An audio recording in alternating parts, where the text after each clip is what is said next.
ሰራተኛው ጤና ባለሙያም ሆነ ሌላም ባለሙያዎች ጥያቄ ሊኖራቸው ይችላል።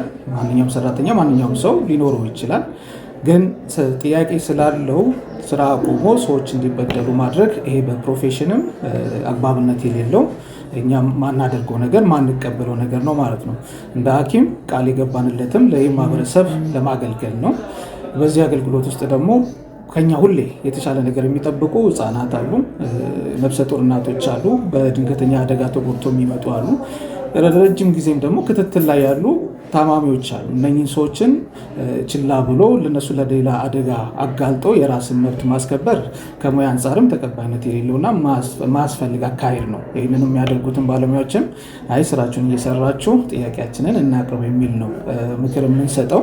በዚህም ያለው አሁን ስራውን በአገልግሎቱ እየሰጠ ጥያቄውን መጠየቅ ይቻላል። በዛ መልክ ነው የምንሄደው ማለት ነው።